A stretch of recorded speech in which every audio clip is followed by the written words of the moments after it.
Bienvenue sur Localement Vôtre, le podcast qui t'aide à trouver des solutions locales pour ton business. Allez, on démarre. Besoin de visibilité locale? Retrouve les solutions sur smart-marketing.fr. Bienvenue.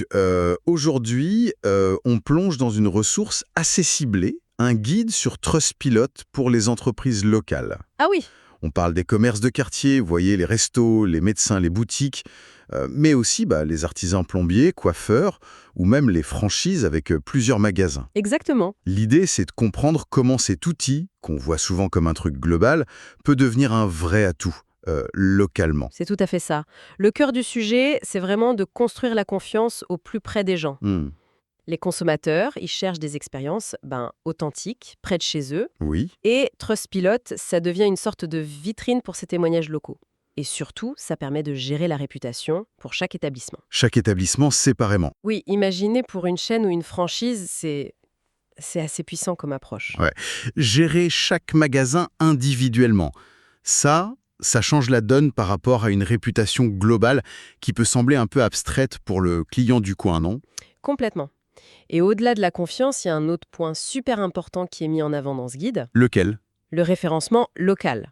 Le fameux SEO local. Ah oui, bien sûr. Ben oui, quand les avis Trustpilot apparaissent dans Google, surtout quand quelqu'un cherche resto près de chez moi ou un truc du genre, Mhm. c'est une visibilité directe.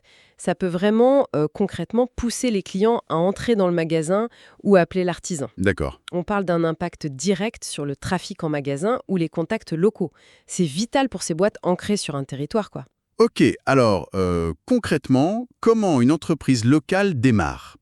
Le guide dit qu'on peut commencer avec un compte gratuit. Oui, c'est ça. Sur le site Trustpilot, pour les entreprises, faut donner les infos de base, nom de l'entreprise, site web, pays, téléphone, un contact, l'email pro, les classiques. Classique. Mais il y a aussi des détails plus précis, non? Chiffre d'affaires, nombre d'employés. Oui, une fourchette de chiffre d'affaires, le nombre d'employés et une petite description de l'activité. Moins de 200 mots, donc faut être percutant. Concis. Voilà. Mettre le logo, les coordonnées complètes, ça aide à personnaliser la fiche, à la rendre vraiment utile. Et Trustpilot peut demander une vérification de certaines infos.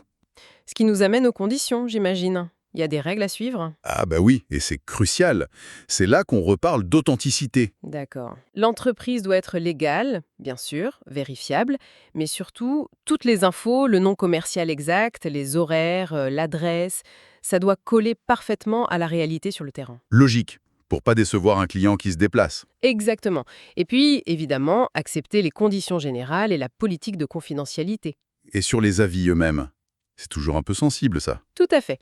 Le guide insiste beaucoup sur le professionnalisme, c'est très clair. Pas de faux avis, Hmm. pas de contenu illégal, trompeur, et respecter la vie privée des gens dans les commentaires et les réponses qu'on fait. Donc on crée un espace de confiance. C'est ça l'idée. Pas une foire aux faux témoignages. Et même s'il y a des options payantes pour plus de fonctionnalités, cette fiche de base, vérifiée, et la collecte d'avis, ça reste gratuit. Ce qui est un bon point d'entrée pour les petites structures. Présenté comme un outil pour solidifier sa réputation numérique dans sa communauté C'est ça. et pour améliorer sa visibilité là où ça compte vraiment, localement, avec la gestion par établissement et le coup de pouce au SEO local comme gros avantage. Tout à fait. Le guide parle d'un levier puissant pour booster la visibilité et la confiance au niveau local. C'est une bonne formule. Ça résume bien. C'est une façon de digitaliser, d'amplifier la preuve sociale, mais vraiment au niveau local. D'accord, Et ça ouvre une réflexion intéressante, je trouve, pour aller plus loin. vas-y. Une fois qu'on a collecté ces avis locaux, qu'ils soient positifs ou négatifs d'ailleurs, quelle est la stratégie optimale pour y répondre spécifiquement pour chaque magasin, chaque point de vente? Bonne question. Comment on transforme vraiment ces retours en amélioration continue du service, mais adaptée à chaque contexte local?